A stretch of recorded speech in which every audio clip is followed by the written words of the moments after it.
phone blowing up, they all want the pics, but VIPs know that Trackgabe's the fix. Other shows static, this one automatic. We're cashing in motion, call it racetrack magic. And we're on with my man. Really enjoying the podcast. Now here's your host, Trackgabe.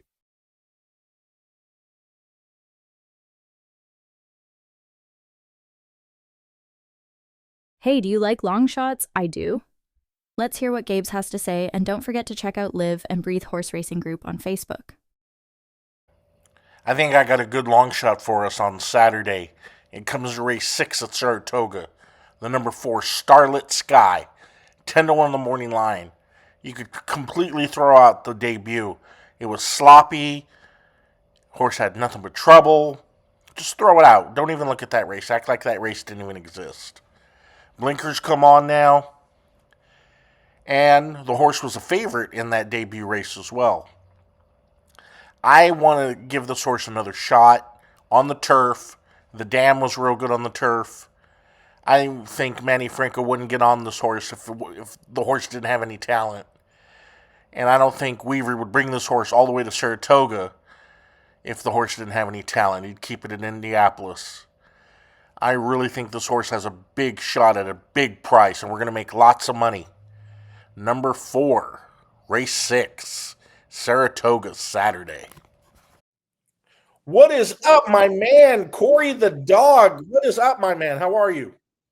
Same old airballing as usual. Are you airballing right now? No, today's been brutal, needless to say. Another rough day at the track for you? Third leg airball and ending airball. That's why they call me Airball Corey.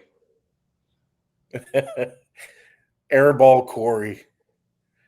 Come on, you win as much as anybody. You know that. Please, the past is the past. But I have a couple chances coming up this weekend that can hopefully make us some extra cheddar. All right, where are we going? What racetrack are we going to? The Spa, Saratoga. All right. And we're covering 8th, 10th, and a special mention of the 12th race, which we'll go to later. And we'll start with race 8. The horse is named Light the Way, 12-1 on the morning line. Interesting one right here, cutting back from a mile to 5.5 on the turf. There may be something here. The horse, since being claimed for $40K by Linda Rice back in February, has improved with each and every start, going from 6.5, 7.6 in a mile.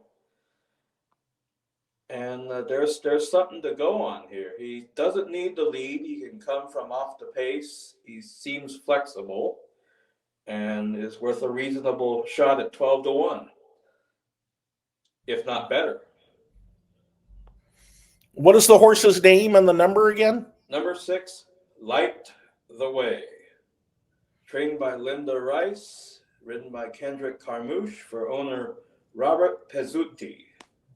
I like that cut back in distance, too, going from a mile to 5.5 on the furlongs on the turf. I think that gives the horse a lot of bottom, means the horse is fit, too. So I give this horse a big shot. Linda Rice horses, she points them to Saratoga. Mm-hmm. So I like that one. Sounds really good, 12-1. I know you're not going to come with some chalk. No. They don't call you. They call you Corey the Airball, but I never hear anybody say Corey the Chalkmeister. Because prices. My boy Corey goes for them prices. Now, race 10, I heard you got another one, right, Saratoga? Yep, and we're stepping up to a higher grade of race with a graded stake. You see mile on the turf, you tend to expect not just wins, but a lot of talent in these kinds of races. And I am looking at giving number 5, Nantasket Beach, a shot. Ridden by Julien Leperoux and Lauren Robson, kind of a Doesn't have many horses, but that barn wins and does well with the limited stock that it has. It's four wins from just 21 starts so far this year, here, there, and everywhere. This horse is another success story off a claim. It was claimed for 20 grand shortly into the new year at Gulfstream, and has since won 3 of 4, and is stepping up to take on the big boys here in this graded stake at Saratoga. And his 3 wins over a mile, which is the distance, have come at 133 and change. There's again some talent to spare here, and this is it's not like there's a menacing, Breeders' Cup, champion winner in this field. There's some competitive equity in this race.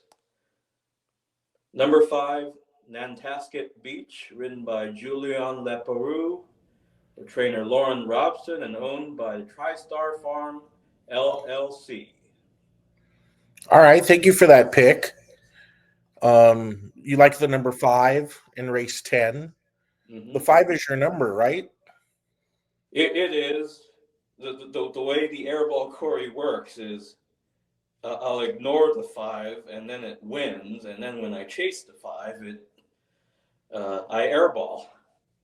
But anyhow, let's go on to the last at Saratoga on Saturday. That's race 12, right? Race 12, and just by looking at the form, you see a lot of, we've come up with a word called radish. If you remember that horse, was it by the O'Neill barn?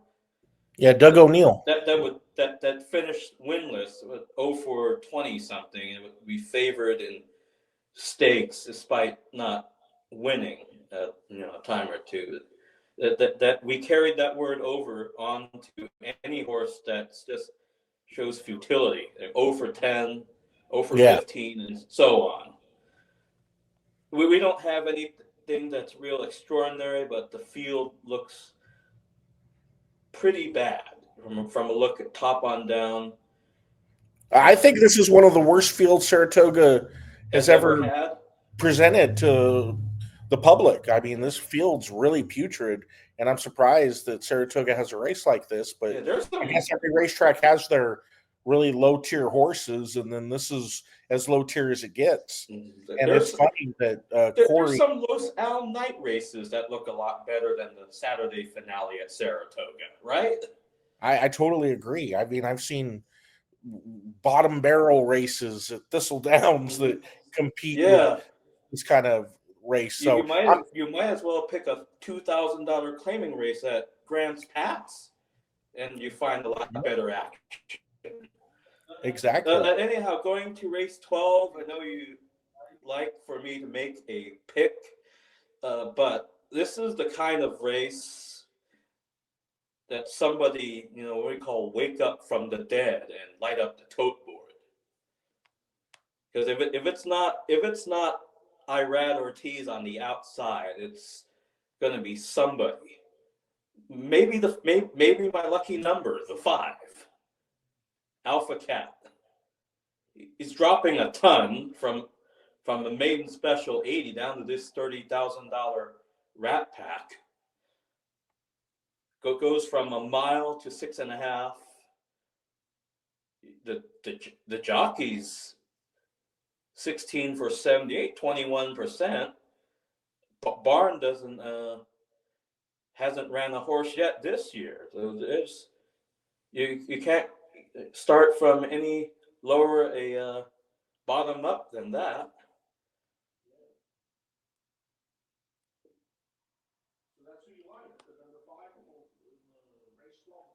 Yeah, that's almost like we'll just call this my DGAF pick of the day. DGAF, D-G-A-F. Yeah, the last letter obviously if you know acronyms like that, is a expletive that we can't say on live air. Yeah, we have children, we have women listening to the show, so I do my best not to have any foul language on here. So I gave you agreement to that. Parental discretion is advised. Always. Now it says under your name, King of Airballs. Why does it say that? I tend to not finish my pick 4 bets or pick 5 bets or whatever I set forth on at the track.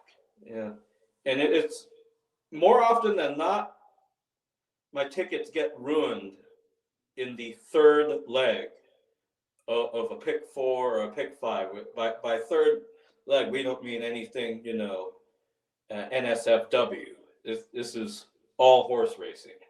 The third leg, the third race of a pick 4, pick 5 sequence has been devastating kryptonite, needless to say. All right. Well, can you tell us what you had for dinner tonight? Cheeseless pizza with A1 sauce. Cheeseless pizza. And 99% of your audience just lost their appetite right now. Yes. This is a guy that eats his pizza with A1 sauce.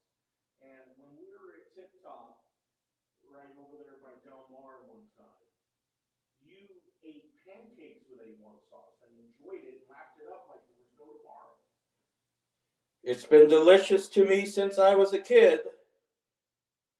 Are there any other foods that you put A1 sauce on that might surprise the folks out there? Chicken tenders, which doesn't sound as out of left field. Actually, that kind of sounds okay. Chicken tenders and A1. That doesn't sound bad to me. Ramen noodles with A1. I mean, you might actually be better off. You see, the sodium in the nutrition label for conscious-minded folks, like the few of me that are out there. Say what, 1,000 milligrams daily value? What, 30-40%? I'm easily turned off by that. Just throw that packet in the trash. You're better off, using A1. Yeah. And a lot of people love A1 on their steak. So, maybe they don't know what they're missing by having it on other things. Not to mention hamburgers, and not just In-N-Out, there's any hamburger around. It's almost like A1's a sauce of destiny for most meats, isn't it? Yes, but you're loyal to In-N-Out. You don't need any other burgers. That's definitely true. I have not eaten any hamburger patty. I have not let a single hamburger patty pass through my mouth and beyond since I was in Texas about 4 years ago. When I was in Laredo, or Laredo, depending on your tongue,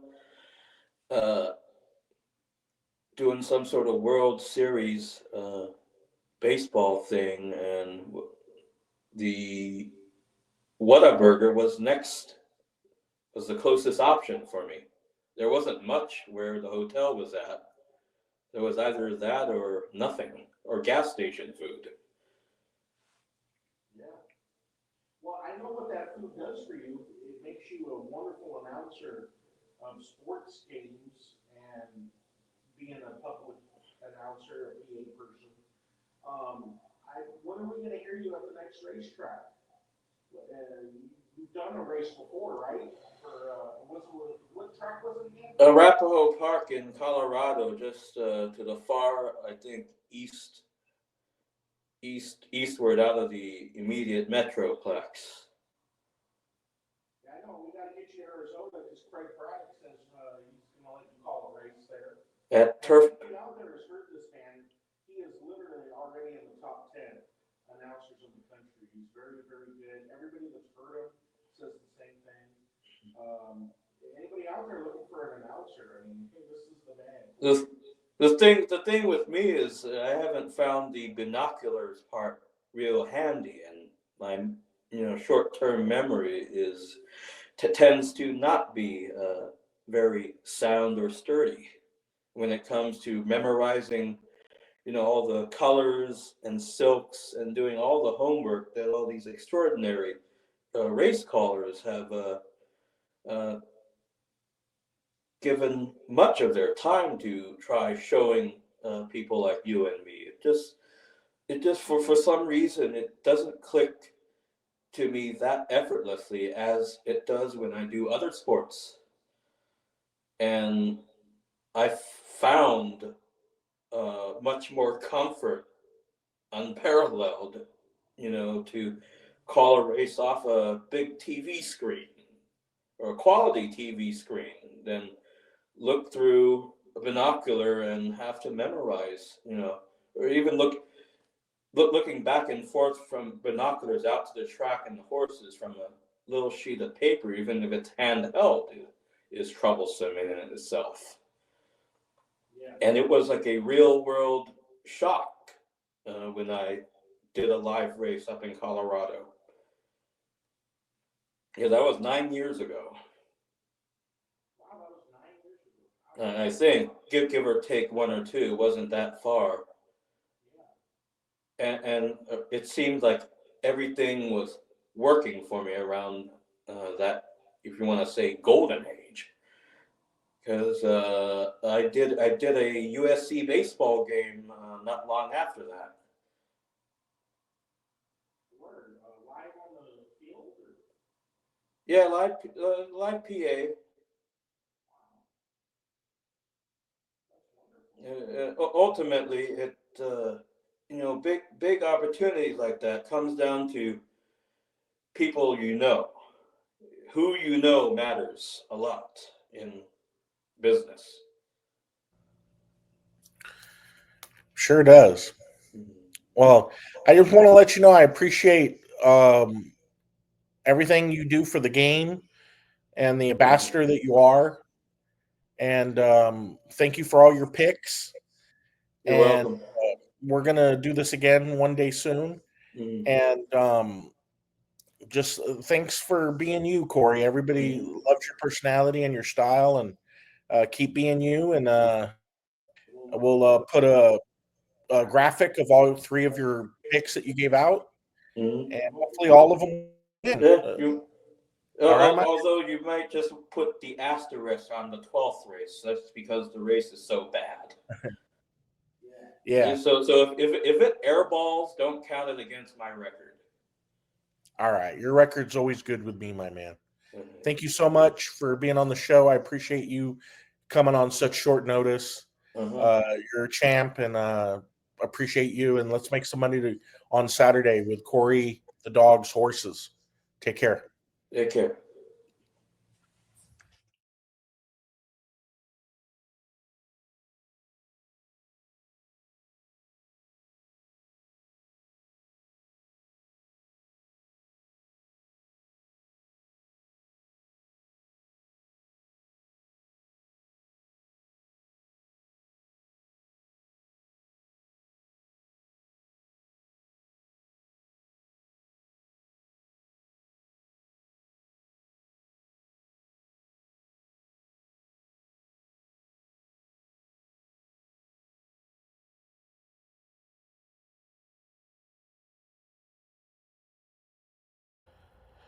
Here we go with this week's segment of Another Thing Wrong with Horse Racing. You know what I don't like in horse racing? Inquiries. I think inquiries are very subjective, and I think a lot of mistakes are made by the stewards.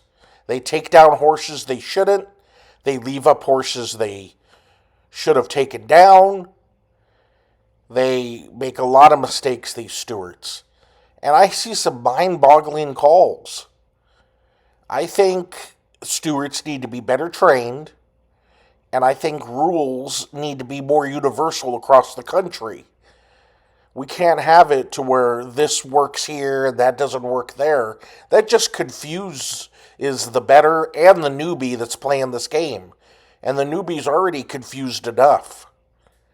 So let's improve on our inquiry and our stewards making very bad decisions when it comes to disqualifications. That's another thing wrong with horse racing. And I really hope this can improve, because I even get turned off by terrible disqualifications or when they leave a horse up that should have been taken down.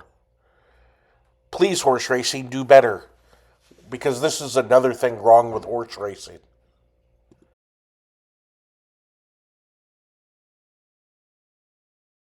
Hey, are you ready? Are you ready? Gabe's best bet is coming up. My best bet comes this Saturday.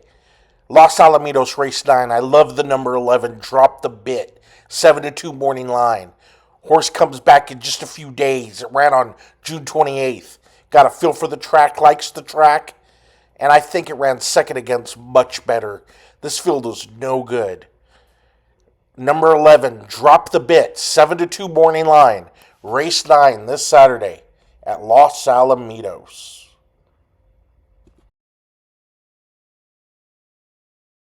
Thanks for watching. Don't forget to join Live and Breathe Horse Racing Group on Facebook. We have over 9,000 members. Join now.